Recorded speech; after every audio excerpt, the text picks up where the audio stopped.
And मैंने आपके एक और इंटरव्यू में ये दिखा था कि आपने इन्वेस्टिंग जर्नी शुरू की थी when you were 11 years old, you invested in one of the IPOs. तो उसका स्टोरी बताना कि आपने कैसे 11 साल में आईपीओ में इन्वेस्ट किया, कौन सा तो हम आईपीओ था? पढ़ते तो खूब थे घर पे, हम दुनिया भर का डिस्कशन होता रहता था, कोई कहीं से भी आ रहा है तो हम उससे बातें करते रहते थे, आप क्या करते हो ये वो। I mean he was such a curious person.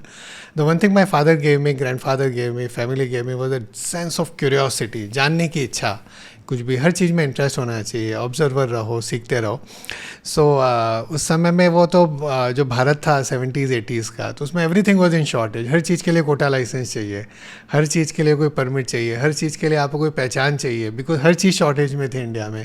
तो स्कूटर्स भी अभी तो लोगों के लिए मुश्किल हो गया है सोचने का, और पर्टिकुलरली अभी तो जो ऑटोमोबाइल सेक्टर के क्या आप नंबर्स देखोगे एंड कंपटीशन देखोगे, उस समय में लाइक आप बुकिंग कराओगे कितने सालों बाद आपको स्कूटर का अलॉटमेंट आएगा। तो LML वेस्पा करके स्कूटर आया था नया, बहुत अच्छा प्रोडक्ट था वो। तो हमने LML में शायद स्कूटर के लिए अप्लाई किया होगा, और बाद में यार वो बहुत अच्छा स्कूटर था, और उस ज़माने तो प्रीमियम होता था, अगर आपको बिना प्राइमरी के ख़रीदना है तो सेकेंडरी में प्रीमियम देना है, ऐसा मार्केट होता था। तो हमको लगा इतना अच्छा प्रोडक्ट है और इतना प्रीमियम चल रहा है तो ये कंपनी अच्छा करेगी। तो उसका जब IPO आया, it was if I remember Lohia machines limited Kanpur की थी।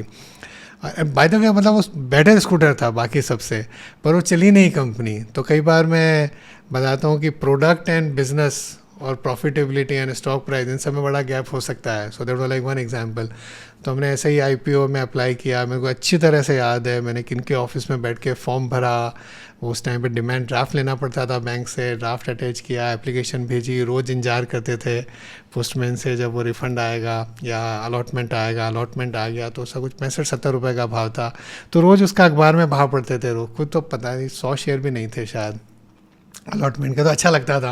वो 65-70 रुपये, कभी 4 रुपये कम हो गया, कभी 5 रुपये बढ़ गया, तो ऐसा ही लगता था कि यार ये तो 10 के 70 हो गए तो ये तो अच्छा बिजनेस है। तो बट ऐसा ही, बट ज़्यादा बहुत नहीं किए होंगे। But I remember 85 bull market, 84 85 84 में इंदिरा गांधी की डेथ हुई 31 अक्टूबर 84, तो मार्केट बहुत नीचे था।